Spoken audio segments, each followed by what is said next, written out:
Asa na? Saan na yung kakamot ni mama? Saan na yung kakamot ni mama? Asa na yung kakamot ni mama? Ba't? Tinitong niya natapat sa ano. Ha? Oo. Ba't tumaas naman yan? Tumayo na naman dyan yan. Ano naman ibig sabihin? Ha? Ano naman ang gusto? Rans. Panay ko yan. Ay mo.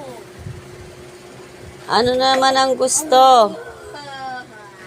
Rans. Oh, kamot na ni mama. Asa ng tiyan? Rans, kamot na ni mama yan. To. Ay, ito yung tiyan ni Rans. Ito yung tiyan ni Rans. Ito yung tiyan ni Rans, ah. Asa nawawala yung tiyan ni Rans? Ha? Ayun. Kamot na ni mama. O, higa na. Para maganda yung kamot. Dali. Higa na, Rans. Dali na, higa na. Para kamot na ni mama. Dali. Dali, ma-relax nga ikaw. Sige na. Sige na, sana. Higa na. Higa na. May gusto na naman sabihin niya na hindi ka nga pwedeng lumabas. Kuhain ka doon ng barangay. Oh, sana, higa na. Oh, higa. Asan ang tiyan? Saan ang tiyan? Ayun. Saan ang tiyan? Higa na. Ayun. Higa na. Galing naman yan na. Asan na yung Rans ko? Ang higa-higa na daw yan. Ayun.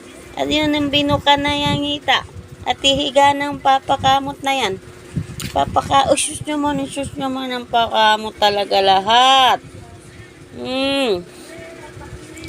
Natapakamot talaga lahat yan. Kaya pala lalapit kay mama. Kasi gusto na naman magpakamot sa tiyan yan. Papalambing.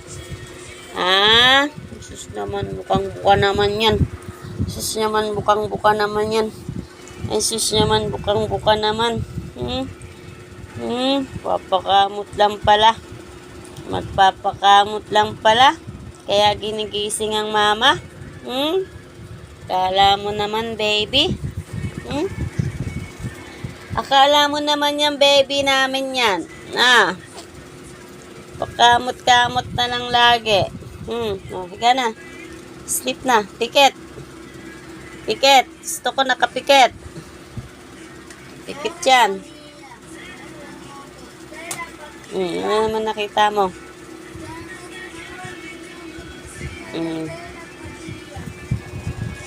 nako, Rans, ang talino mo.